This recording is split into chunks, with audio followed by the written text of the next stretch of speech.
Hey guys, it's Sam, and this is my spoilery gush for The Poppy War by RF Kuang. As I said, this video will have spoilers in it, so if you have not read this book, go ahead and check out my spoiler-free review, which is linked on the screen. If you happen to be watching this and you haven't watched my review, I recommend going and checking out the review if you, for some reason, haven't read this book, just to check out the trigger warnings because there are a plethora of them, and I will be talking about some of that stuff in here. So like I mentioned in my review, I expected to love this because I have literally never heard a bad thing about this book except for if somebody couldn't handle some of the gore and violence in it, but no one has ever said anything really bad about it, so I expected to love it, but I'm still so much more in love with it than I thought I was going to be. This handled brutality with an element of grace where it didn't feel, again, like I mentioned in my review, too bogged down in it. It felt realistic because of it being based on a lot of history and stuff, but it didn't feel like gratuitous or over the top or doing it just for shock value, and I really appreciated those things. I love Rin as a character, and when we already at the very beginning have this really difficult test that she goes through, and then things just get increasingly worse for her, but in a way that I still was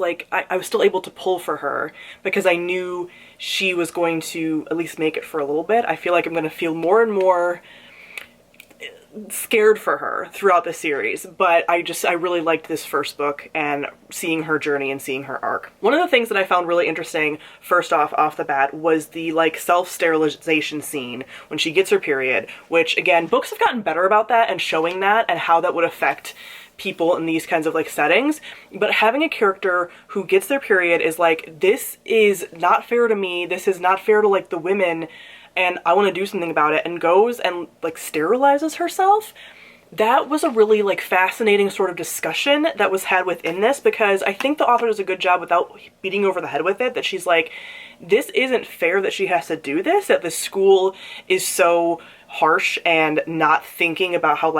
a good portion of their population, well, I guess not because there's not a lot of women that go, but that this is very biased against certain people. It's biased against people in different classes, it's biased against women because they can't just suffer like this, and so she takes things into her own hands. But I think it was done in a really interesting way because then we have the twist later of her being a Spearly and possibly being the last Spearly, and so now she can't have children, and it takes away that element of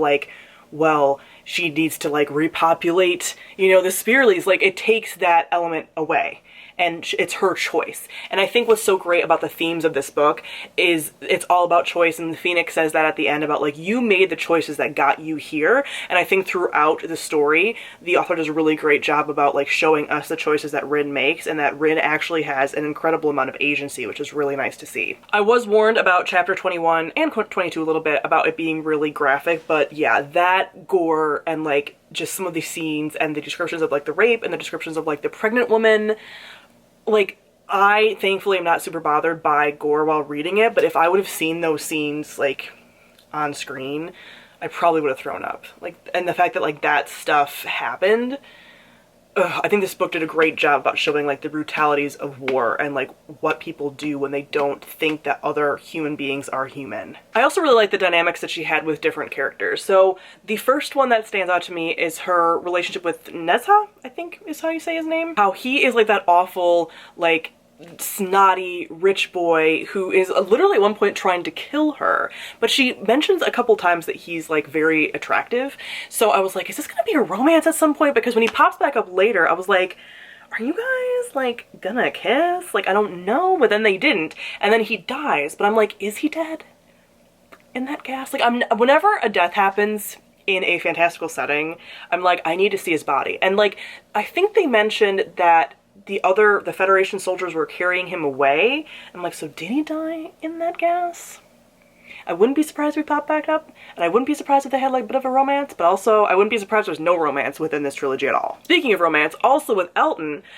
I thought that was gonna be something, but then I'm also okay, he's pretty significantly older than her. I mean 4 years or something older than her, and she's a late teen in this, so I'm that would be kind of icky, and then he's her commander, but no, it really does a good job of being she loves him as her commander, and that everyone kind of loves him, and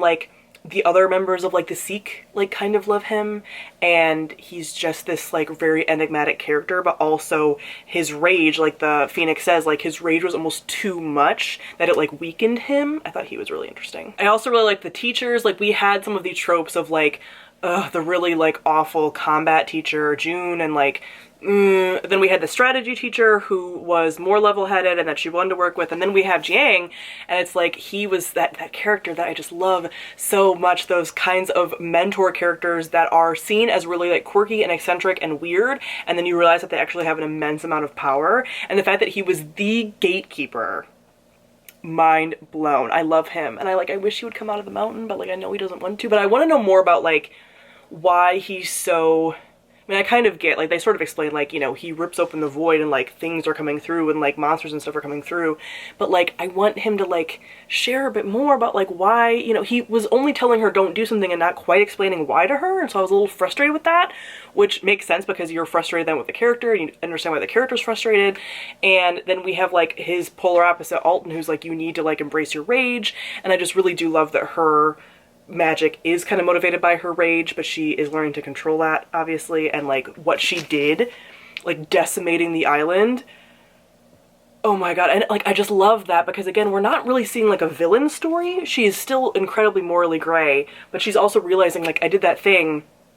and I know why I did that thing, but it was bad. But like, I don't think I'd change it, but it was really bad, and like, so I love that whole dynamic. So yeah, really loved a lot of her dynamics with the other characters and her dynamics with herself and her growth throughout the book, and I'm very intrigued about what we're going to have now, because now she's going after the Empress. We don't really know why the Empress is doing what she's doing, because like, I don't have any, you know, basis of the history, like I'm not very familiar with the historical events that happen, so don't tell me because like I don't want to know, but I am very excited to see like what is the Empress's motivation, what is happening here, what is Rin going to do, now Rin's in charge of the Seek.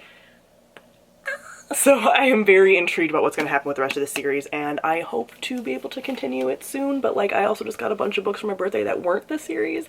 but the last book is coming out I think November of this year. And I would like to be a part of all of the squeeing about it online. So comment below, let me know your thoughts on the Poppy War. Thank you all for watching, and I'll see all of you guys soon. Bye.